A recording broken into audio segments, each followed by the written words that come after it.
मुंबईचे विजयी उमेदवार संजय दिना पाटील आपल्यासोबत आहेत। पाटील साहेब काय सांगाल, अखिल विजय झालेला आहे? अभिनंदन सर। थँक्यू काढू ना सर, 2 मिनिटं बोलूया ना याच्यावर, बोलू ना म्हणजे याच्यात नको फोटो। सर अखेर सर अखेर विजय निश्चित झालाय का? 2 मिनिटं बोलू नव्हते मग काढा ना हा। अखेर विजय निश्चित झालाय का? बरं वाटतंय, मतदार राजाचा आभार मानतो। मतदारांनी न्याय दिलाय।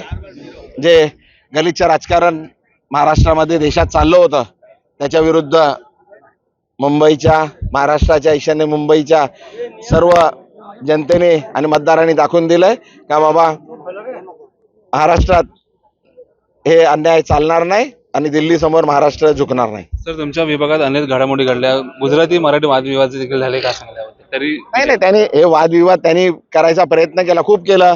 पाकिस्तान केलं, बांगलादेश केलं, दगड मारले केलं, काय काय केलं, ड्रग्स केलं, हे केलं, खूप काय करायचा प्रयत्न केला।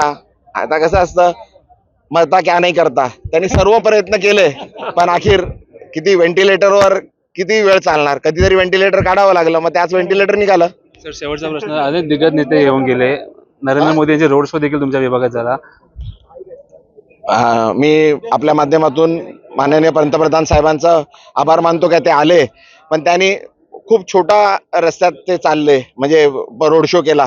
माझ्या पूर्ण मतदारसंघात जर फिरले असते तर आता प्रशासनाने 3.5 कोटी रुपये खर्च केले, 30-35 रुपये खर्च करून पूर्ण मतदारसंघ साफ केला असता तर जरा बरं झालं असतं। आता 2-4 दिवस त्यांच्याकडे राहिलेले आहेत, त्याच्यात जर ते आले पूर्ण हे 2-4 दिवसात, आपल्या माध्यमातून विनंती करतो येऊन जा 2-4 दिवसात, म्हणजे पूर्ण माझ्या मतदारसंघात एक फेरी मारून जा, तर जरा पूर्ण मतदारसंघ साफ होऊन जाईल। धन्यवाद आमची बातचीत केल्याबद्दल। तर हे होतं आपल्यासोबत विजय उमेदवार संजय दिना पाटील, मयूर राणे, साम टीव्ही, मुंबई।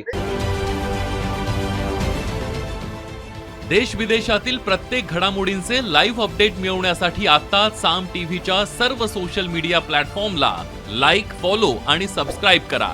तसंच सर्व नोटिफिकेशनसाठी बेल आयकॉन प्रेस करायला विसरू नका।